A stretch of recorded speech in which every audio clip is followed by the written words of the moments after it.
অসমৰ অতিকৈ মৰমৰ জুবিন গাৰ্গৰ যি হত্যাকাণ্ড চলি গ'ল আমাৰ বাহিৰৰ দেশত ছিংগাপুৰত, সেই সম্পৰ্কত আমি নিতৌ এটা মায়াজালত আমি অনুভৱ কৰিছোঁ সোমাই থকা।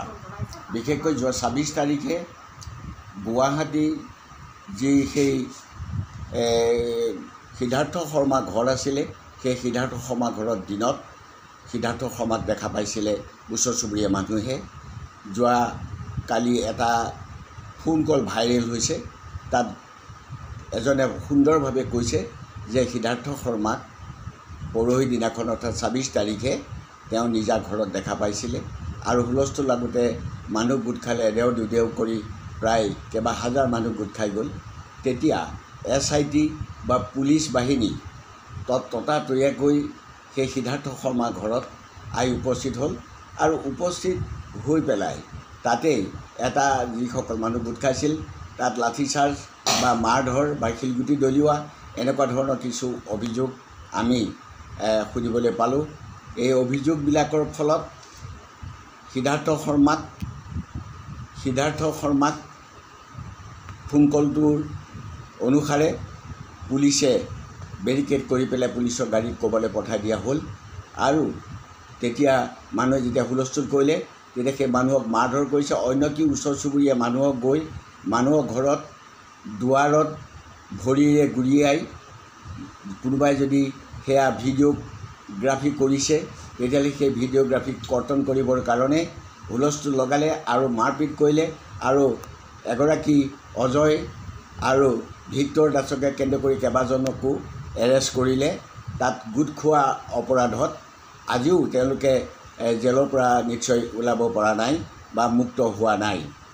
কিন্তু আকৌ আজি আৰু এটা তাতে মাৰধৰ, আমাৰ হিমন্ত বিশ্ব শৰ্মাই আমাৰ মূৰত অন্য এটা টাঙোন দিছে যে ছিংগাপুৰত যি তেওঁ পষ্টমৰ্টেম ৰিপৰ্ট আহিছিলে ছিংগাপুৰৰ পৰা, সেই পষ্টমৰ্টেম ৰিপৰ্টটো হিমন্ত বিশ্বই নিজেই ঘোষণা কৰিছিলে যে তাত কোনো হেৰি নাই, পানীত ডুবিহে জুবিন গাৰ্গ আমাৰ মৰমৰ হিয়াৰ আমঠু জুবিন গাৰ্গৰ মৃত্যু হৈছিলে। অসমৰ ৰাইজে তেতিয়া মানা নাছিলে, ফলত আমাৰ গুৱাহাটীতো বা আমাৰ অসমতো পষ্টমৰ্টেম কৰিবৰ কাৰণে যেতিয়া দাবী উঠিলে তেতিয়া পষ্টমৰ্টেম কৰা হ'ল। কিন্তু আজি হঠাতে আমাৰ সকলো ৰাইজৰ মূৰত এক চেঁচা পানী ঢালি দিছে আমাৰ মুখ্যমন্ত্ৰীগৰাকীয়ে যে এই যি পষ্টমৰ্টেম ৰিপৰ্ট গুৱাহাটীত আহিছে তেতিয়া ৰাজহুৱা কৰা নহয় আৰু সেইটো যদি আনিব লগা হয় কোৰ্টৰ পৰা আনিব লাগিব, কোনোবাই যদি চাবলৈ বিচৰা হয় কোৰ্টৰ পৰা চাব লাগিব।